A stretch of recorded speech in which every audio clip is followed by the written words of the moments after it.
So earlier today, Matt Gaetz essentially fleed CNN reporters trying to ask him questions about breaking news in his investigation, including the story we covered last night, which is that his phone was seized by federal FBI agents because of the investigation. It's so serious, and the claims against him are so potentially valid that a warrant was obtained to go through a sitting congressman's phone. You can check that video out. It's up there. But the point is, he was hiding from reporters. And beyond all that, he's also hiding from his own Republican colleagues, and in turn, they are distancing themselves from him. So as Manu Raju noted, it says here, Representative Matt Gaetz didn't attend the House Republican Conference's weekly meeting this morning, per multiple sources, and there was no discussion of his conduct.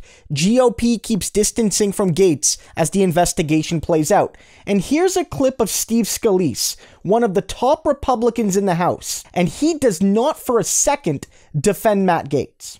Matt Gaetz, do you have confidence in him? Well, we've heard a lot of stories. I mean, obviously I've read the media reports, but there's been nothing that we've seen yet from the Department of Justice. If something's going on, obviously we'll find out about it.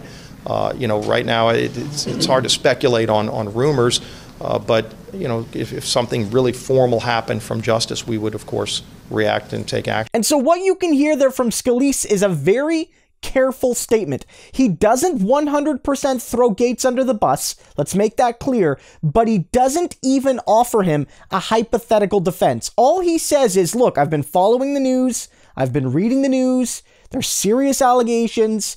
If something formal happens in terms of the DOJ indicting him or charging him or whatever, we're going to take action.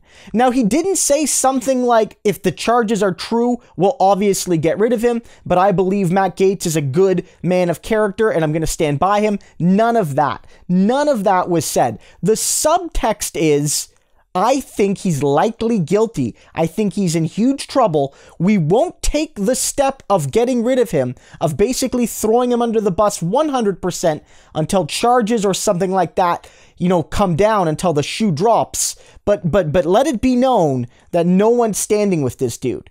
Right? And again, this is why he's fleeing people. This is why he's basically running away, walking away, not talking to the media. Says here, Annie Grayer, a CNN reporter, I asked Representative Matt Gaetz if he had spoken to the FBI, if the FBI have seized his phone, and if he shared photos on the House floor, as CNN previously reported, and he didn't answer any of the questions. These are questions that Matt Gaetz can answer. They're not complicated. These are not questions of interpretation. Matt Gaetz could be honest and say yes or no. Matt Gaetz has denied doing these things, so why wouldn't he deny it now? And the logical reason is because he knows all of those questions can be answered with the word yes, and he doesn't want to admit it. And you might say, okay, look, politicians walk by, run by, avoid media all the time. Happens all the time. And that's true. But Gaetz loves the camera. Gaetz loves attention. Gaetz loves being in the spotlight. He loves it. Remember, this is the guy that went on Fox News hundreds of times over the last couple years. He spent more time on Fox than basically any other elected Republican. He was a mainstay. He might as well been getting a Fox News paycheck. He was on Fox News so much. He loves being on the camera. Before this story broke, remember, the rumor was he wanted to leave politics early to be a full-time member of the media at OAN or Newsmax or Fox or whatever. This guy loves it.